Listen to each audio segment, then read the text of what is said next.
السلام عليكم ورحمة الله وبركاته. اللهم صل وسلم على سيدنا محمد وعلى آله وصحبه أجمعين يا رب العالمين. ازيكم يا اخواتي في اللي عاملين ايه؟ يا رب تكونوا كويسين وبأحسن صحة وبأحسن حال، وكل سنة وانتم بألف خير وألف عافية ان شاء الله. انا يا جماعة النهاردة قلت اعمل معاكم فيديو خفيف كده على قد حالي، واكتشاف يا جماعة النهاردة اكتشاف رهيب في تربية الفراخ البيضاء. تربية الفراخ البيضاء يا جماعة والله أنا اكتشفته كده بالصدفة. خليكم معايا لآخر الفيديو وانتوا تعرفوا الاكتشاف. المهم يا جماعة انتوا عاملين ايه؟ والله وحشتوني من آخر فيديو نزلته. يا رب تكونوا كده بأحسن حال وفي أسعد حال برضه. كل سنة وانتم طيبين، وكل سنة وانتم بألف خير وألف عافية. وربنا يا رب السنين الجاية تبقى أحسن من السنين اللي احنا فيها يا رب. مع ان يا جماعة الحمد لله أيام ربنا كلها الحمد لله خير، الحمد لله أيام ربنا كلها كويس الحمد لله يا جماعة. الواحد قلت لكم في السراء والضراء يقول الحمد لله، ومعدن الحمد لله في كل الأحوال. حبيت بس أتكلم معاكم شوية. قلت يعني النهاردة أسيبكم برا الروتينات الطبيخ والحكايات دي، لا نعمل فيديو. بص يا جماعة أنا عندي احنا بنقول على البط ده بح، احنا هنا المنيا عامة عندي البح ده بيقطع في بعضيه مش عارفة ليه، ولو قدامه فراخ او اي حاجة تاني بياكل فريشة. والله قصت له حتة كده من حنكه وما نفعش، جبت له املاح معدنية وما نفعش. كمان حطيت له ملح عادي في المية وما نفعش. مش عارفة اعمل له ايه تاني. وعند البطة اللي قاعدة دي يا جماعة رجلها تعبيها، فاللي يعني اللي عندها بصوا بتاكل الريش ازاي. فاللي عندها خبرة يا جماعة في حكاية تربية الفراخ دي، تربية الطيور عامة، تبعتلي وتقول لي اعمل لهم ايه يعني، عشان خسارة كبروا فمش ما ينفعش يتذبحوا دلوقتي. بصوا يا جماعة دي اللي جامد دي رجلها تعبانة. يلا صلوا معايا على الرسول همك يزول عليه افضل الصلاة وازكى السلام.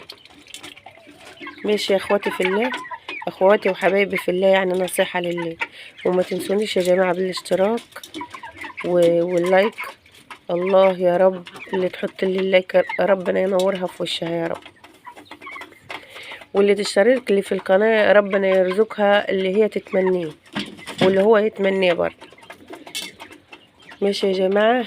اللي تقول لي البط بيقطع، يعني اللي عارفة البط بيقطع في نفسه ليه تبعتلي وتقول لي.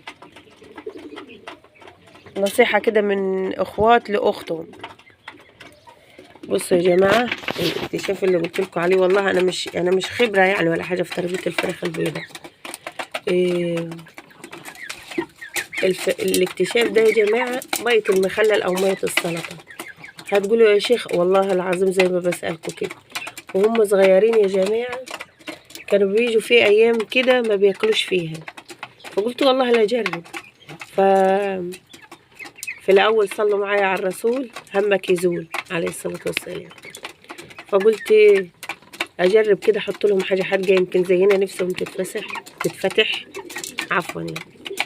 فوالله حطيت لهم يعني قد معلقتين مية مخلل كده على العلف. والله العظيم بسم الله ما شاء الله طلعت ما لقيتش بص حاجة في الصينية خالص. يا جماعة بصوا الفراخ عاملة ازاي اهي اهي.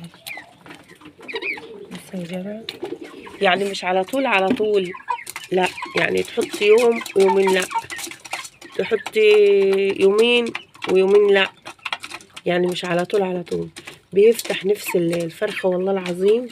ولو قدامه حديد كده بيجرجشه. الاكتشاف الرهيب يا جماعة اللي اكتشفته بالصدفة والله في تربية الفراخ البيضة والفراخ البلدي عامة. بس الفراخ البلدي بسم الله ما شاء الله نفسها مفتوحة لوحدها، يعني اي حاجة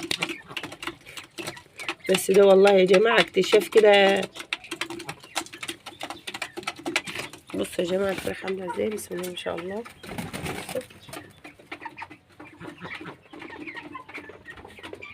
ما تنسونيش يا حبايب قلبي في الاشتراك. نفسي يا جماعة والله العظيم، نفسي قناتي تكبر، نفسي قناتي حتى، نفسي اكمل الشروط والله العظيم. فخليكم معايا يا جماعة. انا عارفة جمهور اليوتيوب ده جمهور، بصوا بسم الله ما شاء الله عليه.